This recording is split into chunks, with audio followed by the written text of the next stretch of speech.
Hey everyone, welcome back to my channel. So हम लोग कर रहे थे क्या, चैप्टर थर्ड। ठीक है। और ये जियोग्राफी की बुक है, क्लास 6 की बुक है, एनसीईआरटी बुक है। तो हमें थर्ड चैप्टर में क्या मिल रहा है, मोशंस ऑफ द अर्थ। ठीक है। तो मोशंस ऑफ द अर्थ क्या मतलब हुआ इसका, आगे पढ़ते हैं क्या मतलब हुआ। ठीक है। As you know that the earth has two types of motions. ठीक है। तो अर्थ के दो मोशंस होते हैं। ठीक है। पहला नेमली रोटेशन और रिवॉल्यूशन। तो दो टाइप के मोशंस होते हैं। तो पहला क्या होता है, रोटेशन होता है। दूसरा क्या होता है, रिवॉल्यूशन होता है। रोटेशन क्या होता है, तो rotation is the moment of the earth on its axis. तो रोटेशन का मतलब होता है कि अर्थ का अपने एक्सिस पर घूमना, उसको रोटेशन कहते हैं। ठीक है। The movement of the earth around the sun in a fixed path और ऑर्बिट इज कॉल्ड रिवॉल्यूशन।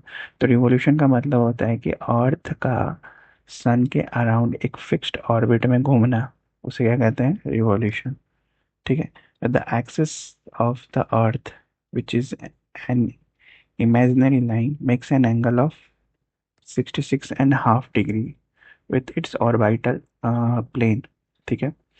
तो इसका मतलब क्या होगा कि अर्थ के एक्सिस एक इमेजिनरी लाइन है जो ऑर्बिटल प्लेन के साथ 66.5 डिग्री, 1/2 मतलब 0.5 होता है, 0.5 डिग्री एंगल बनाता है। ठीक है।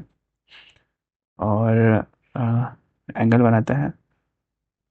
ठीक है। ऑर्बिटल प्लेन के साथ 66.5 डिग्री एंगल बनाता है। ठीक है। The plane formed by the orbit is known as the orbital plane. तो जो ऑर्बिटल प्लेन होता है वो जो ऑर्बिटल प्लेन होता है वो प्लेन है जो ऑर्बिट से बनता है। ठीक है। तो इतनी सारी चीज़ें जो है ना, मैं आपको हिंदी में समझाता हूँ क्या क्या बोली गई है इतनी सारी चीज़ें। तो क्या बोला गया है इसमें कि अर्थ को लाइट सन से मिलती है। ठीक है। अर्थ को लाइट जो होती है वो सन से मिलती है। और स्पेरिकल शेप होने की वजह से एक टाइम पर सिर्फ आधा हिस्सा ही सनलाइट रिसीव करता है। जो हिस्सा सन के सामने होता है वहाँ दिन होता है, और जो हिस्सा सन से दूर होता है वहाँ होती है रात। ठीक है। तो दिन और रात को डिवाइड करने वाली लाइन जो होती है वो को सर्किल ऑफ इल्यूमिनेशन कहते हैं। ठीक है। उसको क्या कहते हैं, सर्किल ऑफ इल्यूमिनेशन। ठीक है। जो दिन जो जो लाइन होती है, अ, जो दिन और रात को डिवाइड करने वाली लाइन होती है, लाइन को सर्किल ऑफ इल्यूमिनेशन कहते हैं। ठीक है। और ये जो होता है ना, और ये एक्सिस के साथ कॉन्साइड नहीं करती है। ठीक है। ये जो होती है वो circle does not coincide with the axis as you seen in the figure 3.2। 3.2 figure में हम लोग देखेंगे कि ये देखो, ये है ना, एक्सिस के साथ कॉन्साइड नहीं करती है। ठीक है। Day and night on the earth due to rotation. ठीक है। और क्या क्या आ गया है इसमें, क्या अर्थ जो होती है ना, अर्थ को अपने एक्सिस पर एक रोटेशन कंप्लीट करने में कितने टाइम लगता है, 24 घंटे लगते हैं। ठीक है। और इस पीरियड को अर्थ डे कहते हैं। ठीक है। इस पीरियड को क्या कहते हैं हम लोग, अर्थ डे कहते हैं। ठीक है। This is the daily motion of the अर्थ। तो ये डेली मोशन हो गया अर्थ का। ठीक है। तो इतनी सारी बातें बोली गई हैं इस पैराग्राफ में। ठीक है। इस पूरे पैराग्राफ में इतनी सारी बातें बोली गई। ठीक है। नेक्स्ट पढ़ते हैं हम लोग। नेक्स्ट क्या चीज़ें बोली गई है, what would happen if the earth did not rotate. ठीक है। अगर क्या होगा, अगर अर्थ जो है वो अगर अर्थ जो है रोटेट ना करे तो क्या होगा। तो अगर अर्थ रोटेट ना करे तो जो हिस्सा सन के सामने होगा वही, वहाँ हमेशा दिन और गर्मी होगी। ठीक है। और जो हिस्सा सन से दूर होगा वहाँ हमेशा रात और ठंडी होगी। ठीक है, ठंड होगी। ऐसे एक्सट्रीम कंडीशन में लाइफ पॉसिबल नहीं होती है। और अर्थ का दूसरा मोशन रिवॉल्यूशन है जिसमें अर्थ सन के अराउंड अपनी ऑर्बिट में घूमता है। ठीक है। तो ये चीज़ें करी है, तो इसका मतलब समझ आ जाता है, what would happen if the earth is not rotate. तो the portion of the earth facing the sun, जो सन को फेस करता है ना, वुड ऑलवेज एक्सपीरियंस डे, वो हमेशा डे एक्सपीरियंस करेगा, thus bringing continuous warmth to the region, तो हमेशा वहाँ पे गर्मी रहेगी। द अदर हाफ क्या रहेगा, other would remain in darkness and be freezing cold all the time, और हमेशा वहाँ पे ठंड रहेगी। तो life would not have been possible in such extreme condition, तो वहाँ पे लाइफ पॉसिबल नहीं होगी इतनी एक्सट्रीम कंडीशन में।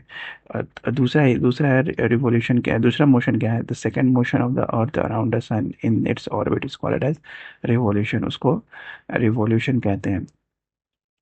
तो क्या बोला गया इसमें कि तो रिवॉल्यूशन अर्थ के दूसरा मोशन जो होता है रिवॉल्यूशन है, जिसमें अर्थ जिसमें अर्थ जो है सन के अराउंड अपनी ऑर्बिट में घूमता है। ठीक है, तो इसको कंप्लीट करने में कितने दिन लगते हैं, 365 and 1/4। It takes 365 1/4 days, 1 year लगते हैं to revolve around the sun. We consider a year as a consisting of 365 days only and ignore the 6/4। 6/4 को इग्नोर किया गया है for the sake of convenience के लिए उसको इग्नोर किया गया है। ठीक है, तो हम एक साल को 365 दिन का मानते हैं, और जो एक्स्ट्रा 6 घंटे होते हैं ना उसको हम लोगों ने इग्नोर कर देते हैं। ठीक है, उसको हम लोग इग्नोर करते हैं। लेकिन क्या होता है, 6 आवर जो होता है वो saved every year are added to make one one day. ठीक है, तो वो जो हर साल 6 आवर्स जो होते हैं ना वो ऐड होते रहते हैं, हर साल 6 आवर्स, हर साल 6 आवर। ठीक है, वो हर साल 6 आवर ऐड होते हैं टू मेक वन डे, एक एक 24 घंटे का दिन बना देती है वो। 24 घंटे का वो एक दिन बना देती है। ठीक है, over A span of 4 years, 4 साल। 4 साल के बाहर 4 साल में वो, एक साल ये हो गया, 6 6 12, 6 18, 6 24, 24 घंटे हो गए। और 24 घंटे ही जो एक्स्ट्रा हुआ है ना वो एक दिन बनाता है, वन डे बनाता है। तो जो वन डे बनाएगा ना ये, उसी को हम लोग लीप ईयर बोलते हैं। ठीक है, वही लीप ईयर होता है जो एक एक्स्ट्रा दिन बनाता है। यही 366 डे होता है ना, this surplus day is added to the month of February. इस सरप्लस डे को हम लोग किस में ऐड कर दिए, फरवरी में ऐड कर दिए। Thus every fourth year February is of 29 days instead of 28 days, such a year with 366 days is called as a leap year. इसी ईयर को क्या कहते हैं, लीप ईयर करते हैं। Find out when will the next leap year will be. तो अभी से हम लोग, अभी 2026 चल रहा है ना, आप बताओ, कमेंट में बताना कि नेक्स्ट जो लीप ईयर आएगा ना वो कब आएगा। ठीक है, कमेंट करना लीप ईयर, विच ईयर्स। और फ्रॉम द फिगर 3.3 फिगर से हमें पता चलता है कि it is clear that the earth is going around the sun in an elliptical orbit. तो ये देखो, ये इलिप्टिकल का एग्जांपल है। ठीक है, revolution revolution of the earth and seasons. ठीक है, जैसे कि ये सन बीच में है। ठीक है, मान लो कि ये आया, ये यहाँ पे आया अर्थ, तो यह रिवोल्यूशन कर रहा है। इक्विनॉक्स हो गया 23 सितंबर, यहाँ स्प्रिंग आ गया। ठीक है, फिर आगे गया, फिर रिवॉल्व करके आगे गया, समर आ गया, summer in the southern hemisphere, winter in the solicitor 22 December, winter in the northern hemisphere. तो यहाँ वाला जो हिस्सा, जो सन का हिस्सा पड़ रहा था ऑटमन में, तब भी यहाँ पे गर्मी थी। फिर यहाँ पे क्या आ गया, अब ये हिस्सा यहाँ नीचे वाले हिस्से में पड़ रहा, तो ऊपर वाले हिस्से में क्या होगी, ठंड हो गई। फिर ऑटमन आया, फिर नीचे वाले हिस्से में गर्मी पड़ रही, तो ऊपर वाला हिस्सा क्या हो रहा है, स्प्रिंग आ गया। ठीक है, तो ऐसे ही रिवॉल्यूशन होती रही।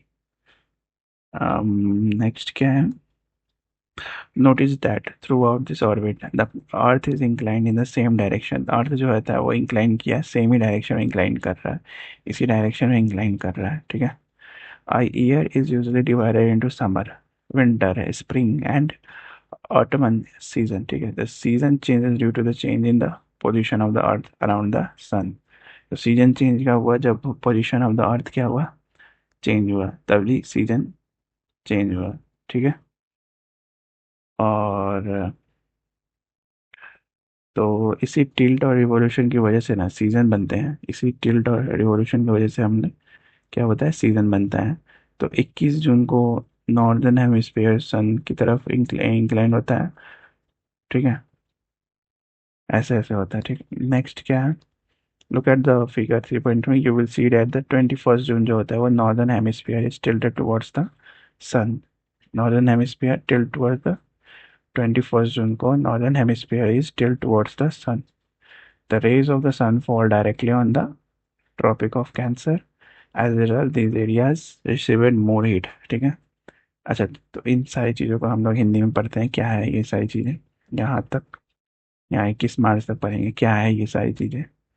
ठीक है. तो क्या बता रहा है यहाँ पे कि 21 जून को जो है ना नॉर्दर्न हेमिस्फीयर सन की तरफ टिल्ट होता है और ट्रॉपिक ऑफ कैंसर पर डायरेक्ट रेज गिरती है और यहाँ समर होता है. ठीक है. लॉन्गेस्ट डे के साथ साउदर्न हेमिस्फीयर में उस वक्त विंटर होता है. उसी वक्त साउदर्न हेमिस्फीयर में क्या होता है? विंटर होता है. और 22 दिसंबर को साउथ पोल सन की तरफ टिल्ट होता है. ठीक है. तो कैप्रिकॉन ट्रॉपिक ऑफ कैप्रिकॉन पर डायरेक्ट रेज गिरती है और साउदर्न हेमिस्फीयर में समर हो जाता है. जबकि नॉर्दर्न हेमिस्फीयर में क्या होता है? विंटर होता है. ठीक है. तो ऑस्ट्रेलिया में क्रिसमस समर सीजन में सेलिब्रेट होता है और 21 मार्च और 23 सितंबर को सन के रेज डायरेक्टली इक्वेटर पर गिरती है. ठीक है. इस वजह से पूरे अर्थ पर दिन और रात बराबर होता है. तो ये दिन याद रखना, 21 मार्च. ठीक है. 21 मार्च को क्या होता है कि 21 मार्च को क्या होता है कि नॉर्दर्न हेमिस्फेयर में स्प्रिंग और साउदर्न हेमिस्फेयर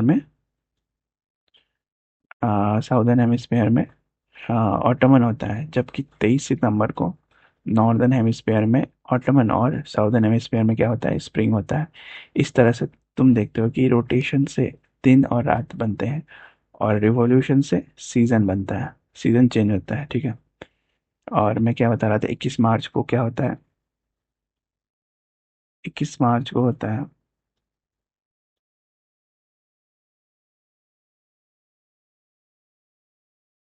ठीक है. और ऑन 21 मार्च एंड 23 सितंबर. अच्छा, do you know that Christmas is celebrated in Australia in the summer season? Summer season में ऑस्ट्रेलिया में क्रिसमस सेलिब्रेट किया जाता है. तो आपको पता था ये चीज़ कि समर सीजन में सेलिब्रेट होता है ऑस्ट्रेलिया में क्रिसमस. ठीक है. So when it is spring in the northern hemisphere and autumn in the southern hemisphere, thus you find that there are days and nights changes in the season because of the rotation and revolution of the earth respectively. ठीक है. मैं एक बता रहा था 21 मार्च को.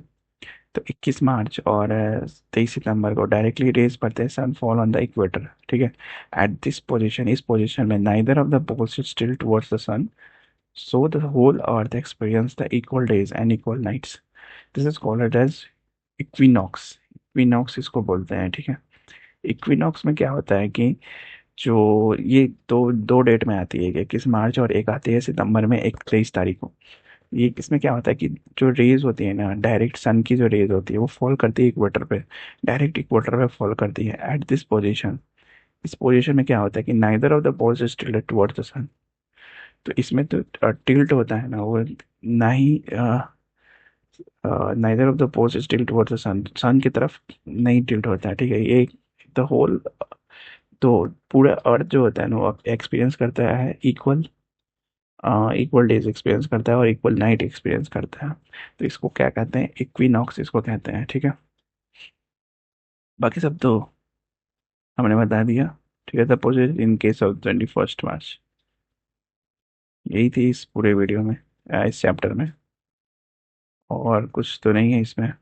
ये let's to वाले आप लोग कर देना. बाकी क्वेश्चन आंसर है, तो क्वेश्चन आंसर के लिए आप लोग कमेंट करना. क्वेश्चन आंसर चाहिए तो मैं सारे क्वेश्चन आंसर करवा दूंगा. ठीक है. लीप ईयर हैज़ कितने? 366 डेज. ठीक है. ऐसे ही सारे क्वेश्चन करवा दूंगा और क्वेश्चन आंसर करवा दूंगा. और नेक्स्ट चैप्टर में हम लोग पढ़ेंगे मैप्स. ठीक है. चैप्टर 4 में मैप क्या होता है, मैप के बारे में थोड़ा इंट्रो पढ़ लेंगे. Till then like share subscribe करते रहना. ठीक है. लाइक शेयर और सब्सक्राइब. ये छोटी वीडियो थी, 14 मिनट की वीडियो है. 15 मिनट होगी, 15 मिनट की वीडियो है. ठीक है. इसकी एक ही पार्ट आएगी, इसकी दो पार्ट नहीं आएगी. मिलते हैं टिल देन नेक्स्ट वीडियो में.